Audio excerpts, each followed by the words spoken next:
Trudno powiedzieć, żeby dane osobowe były czyjąś pasją. My idziemy bardziej w tą stronę, żeby nas użytkownik faktycznie zrozumiał, no bo to jest też zawsze na naszą korzyść. To jest styk prawa, technologii, jeszcze bym dodał do tego biznesu. Cześć, to jest Allegro Podcast. Rozmawiamy tutaj o dobrych praktykach, inspirujących pomysłach i ciekawych rozwiązaniach oraz o tym, dlaczego dobrze tu być. Moim gościem dzisiaj jest Krzysztof z Data Protection. Witam Cię serdecznie. Cześć, bardzo mi miło. Zacznę od tego, że z tego co wiem, swoją przygodę z Allegro zacząłeś już przed zakończeniem studiów. Tak, zgadza się. Czyli dość szybko, tak na dobrą sprawę i z tego co wiem już wtedy interesowałeś się kwestią danych osobowych. Chciałem, żebyś opowiedział więcej na ten temat. Tak, no to jest taka historia, że w zasadzie to faktycznie była taka końcówka studiów, ale tu trzeba dodać, żeby to była pełna historia, to była też pandemia, więc ta końcówka studiów była taka, no wiadomo, jak to w trakcie pandemii, więc czasu miałem wtedy no dosyć sporo, żeby normalnie tutaj podjąć pracę. I skąd się w ogóle wziął u mnie temat danych osobowych? No trudno powiedzieć, żeby dane osobowe były czyjąś pasją, prawda? Bo pasja to raczej gdzieś tam, nie wiem, malowanie, żeglarstwo czy wspinaczka. Natomiast to jest faktycznie temat, który od razu polubiłem i polubiłem go z jednej głównej przyczyny, że to jest temat, który się obraca gdzieś tam przede wszystkim w tych granicach prawniczych, czyli tym moim głównym zainteresowaniem, ale bardzo dużo ma związku z technologią. I to jest coś, co mi się najbardziej podobało, że mogę się realizować w tych kwestiach, z których się wykształciłem, ale że nie jestem tak stricte ograniczony, że no nie będę prawdopodobnie siedział w kancelarii, trzepał tak zwanych rozwodów i tym podobnych spraw i mogę się zająć, wiesz, tym, co lubię tak naprawdę, czyli stykiem prawa i technologii. No rzeczywiście, kiedy usłyszałem, że jakby dane osobowe wiążą się z twoją pasją, nazwijmy to, no dosyć mówię, gdzie tutaj połączenie znaleźć, ale dziękuję, że mi to wyjaśniłeś. No właśnie, jeżeli chodzi o Allegro, no to tutaj dane osobowe są wszędzie, tak na dobrą sprawę. To no prawda. I domyślam się, że dość ciężko tym zarządzać, mając tyle działów i tyle stanowisk różnych. Jak to robicie? Jak to robisz ty czy twój zespół? Zazwyczaj jak weźmiemy sobie takie główne firmy technologiczne w Polsce czy na świecie, to te firmy mają takie główne obszary swojej działalności. Na przykład weźmiemy sobie firmę ubezpieczeniową, no to ona się zajmuje ubezpieczeniami. W wielkim oczywiście skrócie. Banki zajmują się stricte sektorem bankowym, dostawcy przesyłek zajmują się dostarczaniem przesyłek, a my jako Allegro robimy wszystko. I to naprawdę bardzo widać w codziennej pracy, bo tych sektorów naszej działalności jest naprawdę mega dużo. Dzisiaj Allegro to nie jest już tylko miejsce, w którym można kupować i sprzedawać produkty, ale to też miejsce, w którym możesz wziąć kredyt konsumencki w Allegro Payu. To jest też miejsce, w ramach którego usług możesz mieć dostarczoną paczkę w ramach Allegro Delivery. To jest miejsce, w którym stawiamy własne automaty paczkowe i dlatego tych sektorów jest po prostu bardzo dużo i przez to wachlarz naszej pracy jest bardzo szeroki. Jak tym zarządzamy? Nie jest łatwo. To na pewno. Nie jest łatwo tym zarządzić. Mamy wspaniały 8-osobowy zespół specjalistów, właśnie specjalizujących się głównie w tematach prywatności i można powiedzieć, że każdy z nas zajmuje się trochę bardziej swoją działką niż resztą. Tak? Czyli jeden kolega bardziej zajmuje się sektorem Allegro Delivery, inny zajmuje się bardziej Allegro Payem. Natomiast no my w tym wszystkim uczestniczymy, pomagamy sobie nawzajem, codziennie na statusach rozmawiamy na różne tematy, no i dlatego ten ogrom wiedzy no faktycznie cały czas z nami jest. No tak, bo domyślam się, że czasami może być tej pracy więcej w danym zakresie niż w innym i wtedy Tak. Oczywiście ta współpraca jest niezbędna, tak na dobrą sprawę. Dokładnie. Natomiast patrząc na nasz dynamiczny rozwój, jesteśmy w takim okresie, w którym pracy jest dużo wszędzie. No to tak, oczywiście. Ale można powiedzieć, że to dobrze. Zdecydowanie, jak najbardziej.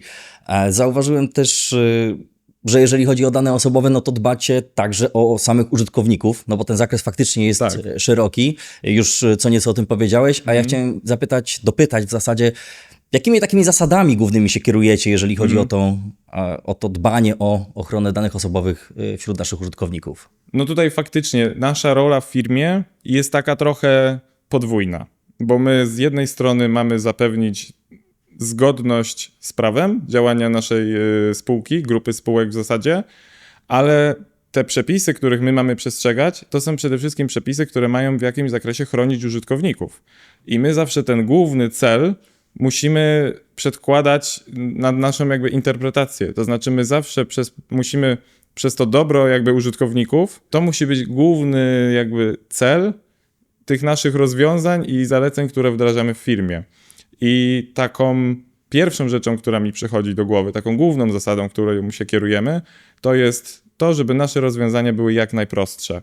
To znaczy, żebyśmy my byli zgodni z tymi przepisami, z którymi mamy być zgodni, ale żeby to dla naszych użytkowników też dobrze wyglądało. Żeby oni, patrząc na stronę Allegro, wiedzieli, o co chodzi. Żebyśmy w nich nie rzucali bezsensownymi paragrafami, tylko żeby oni, patrząc na zgodę, wiedzieli, czego ta zgoda dotyczy. Żeby oni, korzystając z jakichkolwiek funkcjonalności związanych z danymi osobowymi, faktycznie mieli szansę coś z tego zrozumieć. To też jest w pewnym sensie nasz obowiązek, żeby użytkownik rozumiał, ale ciężko te dwa dobra zawsze ze sobą pogodzić i niektóre firmy idą bardziej w stronę rzucimy tutaj 5 disclaimerów i będzie dobrze, tak? No to my idziemy bardziej w tą stronę, żeby nas użytkownik faktycznie zrozumiał, no bo to jest też zawsze na naszą korzyść, tak? Gramy tutaj taką grę, że z jednej i z drugiej strony chcemy być po prostu uczciwi. No tak, bo rzeczywiście dane osobowe czy ochrona danych osobowych kojarzy nam się z takim prawniczym językiem przede wszystkim, że raczej dostajemy jakiś regulamin konkretny i trzeba się z nim zapoznać, a fajnie też to zrozumieć, nie tylko się zapoznać. A propos, jeżeli już tutaj poruszyłeś ten temat właśnie tych regulacji dotyczących ochrony danych osobowych, wiemy, że tam ciągła zmiana następuje, że ciągle się coś zmienia w tych regulacjach i dlatego chciałem cię zapytać, jak reagujecie na te zmiany, jak sobie radzicie z tym, z tą dynamiczną sytuacją, która tam jest po prostu. Fajnie powiedziałeś, bo faktycznie takie jest wrażenie. Jak spojrzy się na tematykę danych osobowych w mediach, czy w jakichś takich popularnych, dostępnych kanałach, to ma się wrażenie, że te przepisy cały czas się zmieniają, prawda? Że tam non-stop są jakieś nowości. Tutaj jakiś banner cookie, tutaj jakaś sztuczna inteligencja, non-stop coś. A tak naprawdę ten główny akt, na którym my się opieramy, czyli tak zwane słynne RODO, wyszło w 2018 roku i od tego czasu nie było zmieniane.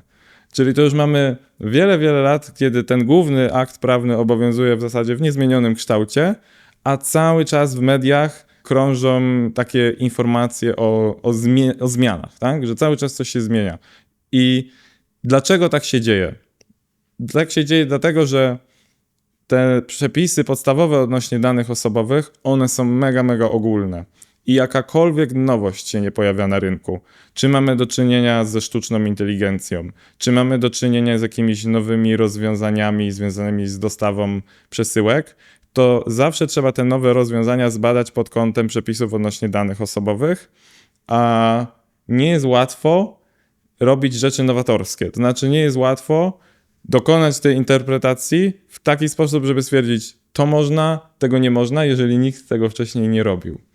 I dlatego mamy cały czas wrażenie, że coś się zmienia, bo po prostu takie mamy realia gospodarcze, że cały czas są jakieś zmiany i te przepisy odnośnie danych osobowych cały czas biegną za tymi zmianami.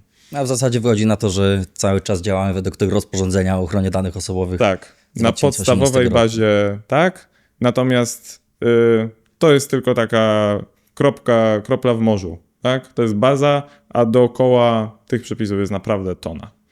Wspomniałeś o banner cookies i teraz chciałem do tego trochę nawiązać. Czy przybliżyłbyś to nam w kontekście Allegro, jak zmieniane były te banery, jednocześnie też te treści, jednocześnie, żeby to było zgodne z przepisami, a również zrozumiałe dla użytkowników? Pewnie. Banner cookies to jest świetny przykład. Przede wszystkim dlatego, że większość osób, tutaj nie mam podparcia żadnymi badaniami, ale z moich obserwacji wynika, że większość osób, które odwiedza strony internetowe, nie czyta banerów cookies. To znaczy, to nie jest rzecz, na której wszystkim zależy, tak?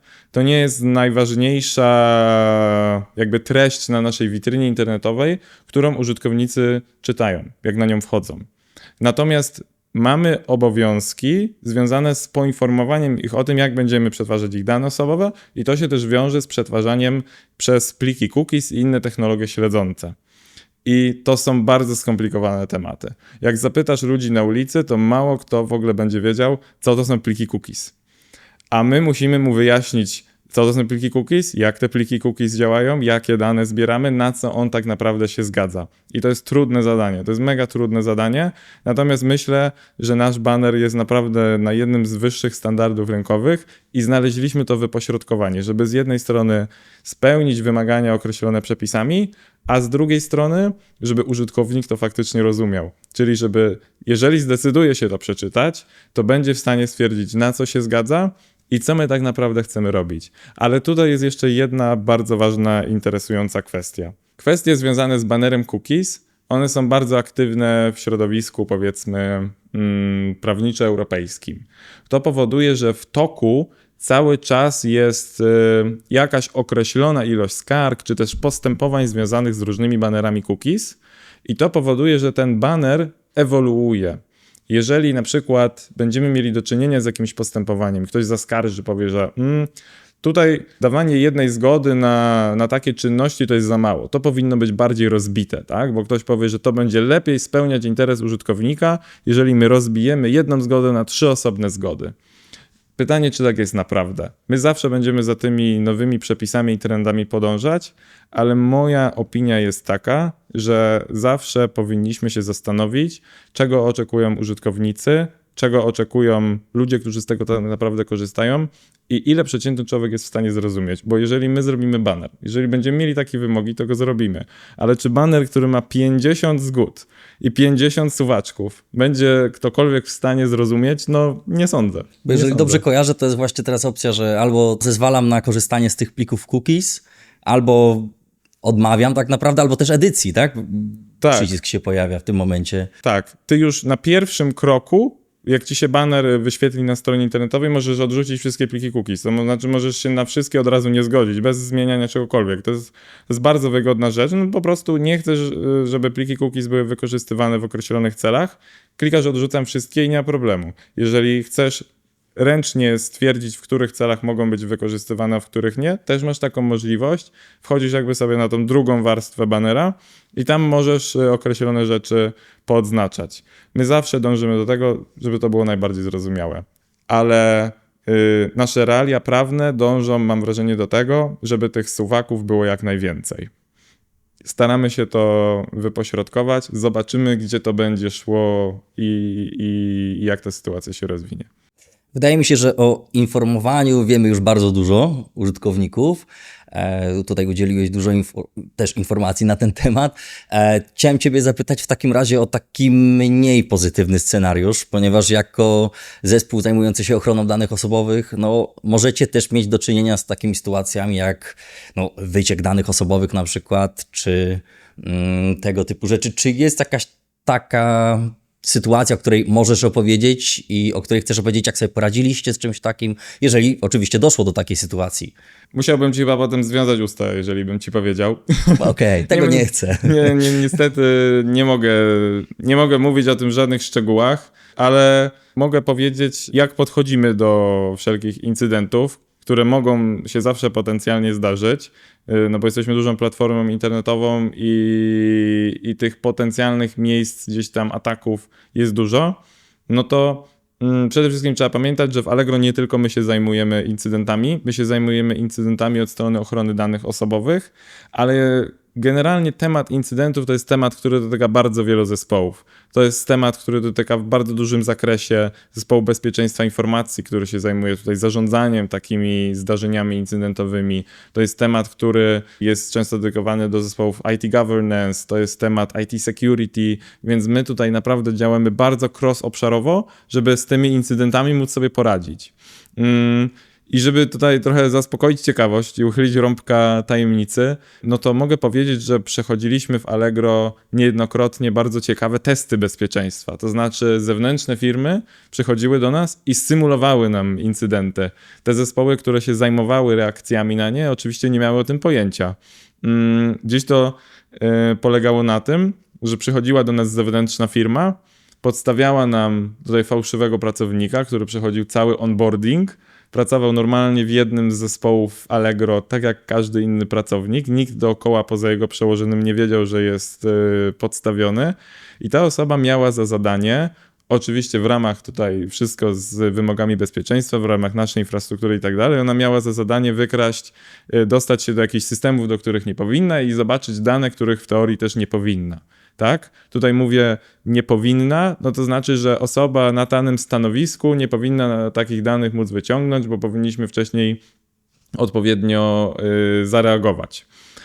I to były faktycznie bardzo ciekawe testy, które przeszliśmy mega pomyślnie, to znaczy sytuacja polegała konkretnie na tym, że ten podstawiony pracownik próbował wykraść jak najwięcej takich sztucznych danych podstawionych odnośnie naszych fałszywych użytkowników.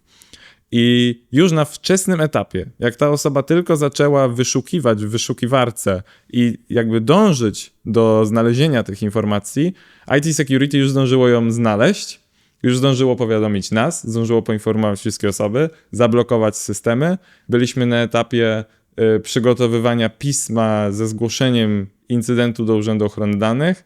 Odpowiednie zespoły, które się zajmują komunikowaniem z organami ścigania, miały gotowe zawiadomienia do prokuratury, telefony na policję i było tylko wszystko tak na pstryk, żeby poszły zawiadomienia i wkroczyła policja do domu tego pracownika. Czyli natychmiastowe działanie, tak na dobrą sprawę. Natychmiastowe działanie i bardzo, bardzo wieloobszarowe. To było bardzo ciekawe doświadczenie, z którym super sobie poradziliśmy i w ostatniej chwili przyszedł nasz szef całego działu bezpieczeństwa ZIP, powiedział, to tylko testy, niczego nie zgłaszamy, tutaj jest osoba uprawniona, zatrudniona przez firmę zewnętrzną i tak dalej, i tak dalej.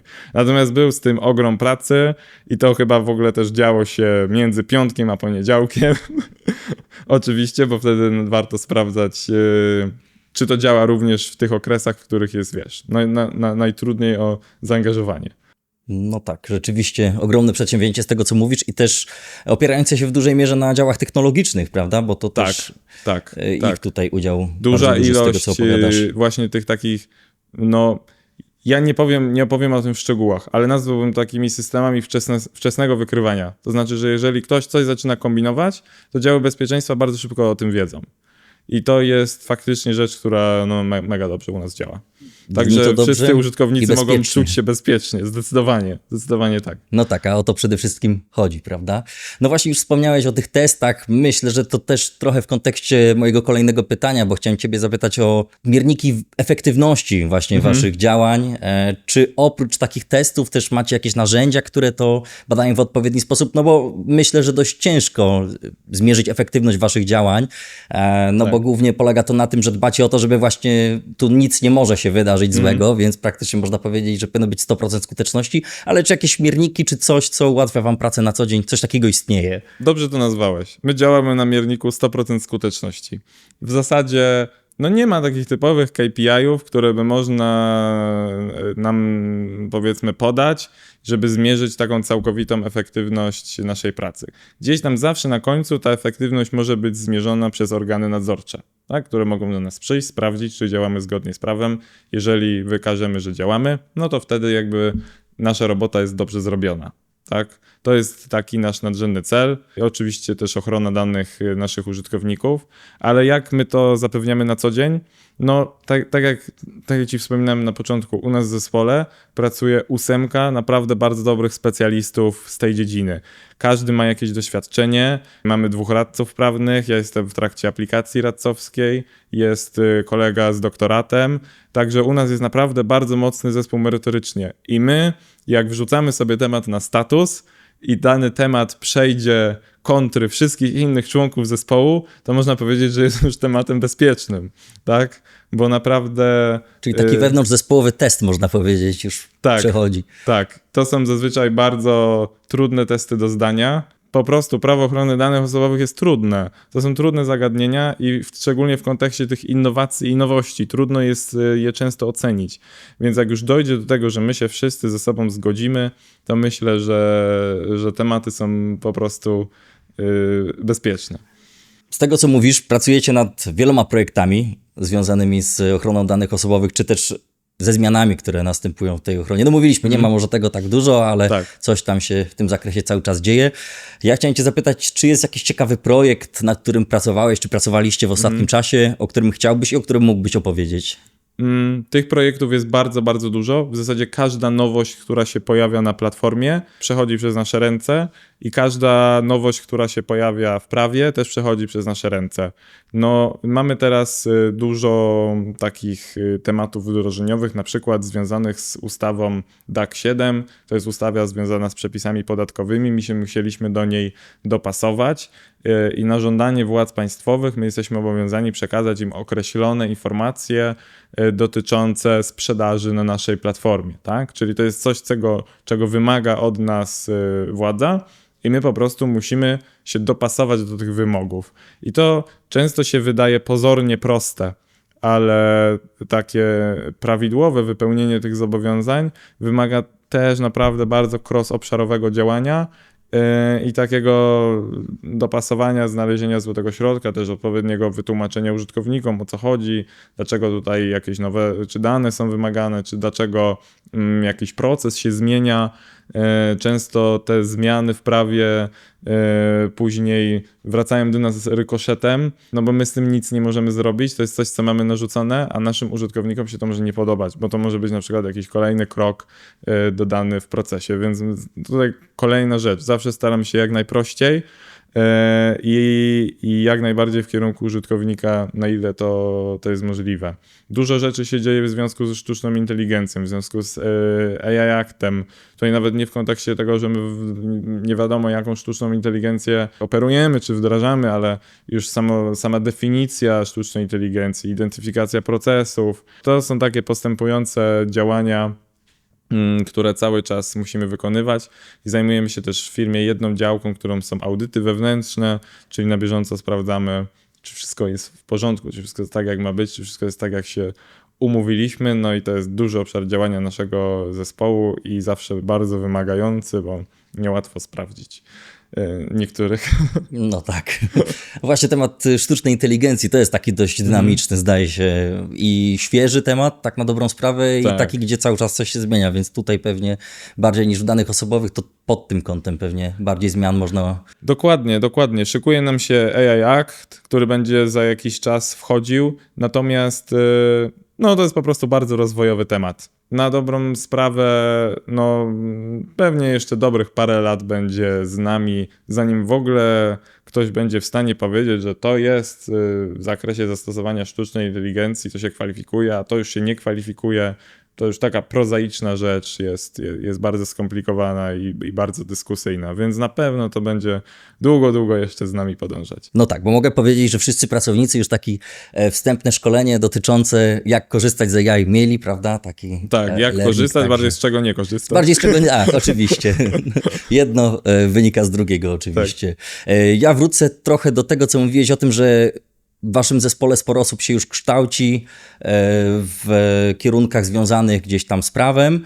Trochę chciałem pociągnąć ten temat odnośnie tego, jakie kompetencje powinna mieć osoba, która chciałaby do takiego zespołu dołączyć. Mówisz, że no, rozwija się cały czas ten zespół, więc niewykluczone, że taka potrzeba będzie, więc kto byłby wam potrzebny? To jest zawsze dosyć trudne pytanie, bo dane osobowe, to tak jak mówiłem, to jest styk prawa, technologii, jeszcze bym dodał do tego biznesu, tak? Bo dla nas zawsze też jest najważniejsze, żeby gdzieś tam trochę dalej pójść z interpretacją, trochę pomyśleć, faktycznie zastanowić się głęboko nad danym rozwiązaniem, a nie powiedzieć nie wolno, nie chce mi się dalej nad tym zastanawiać, tak?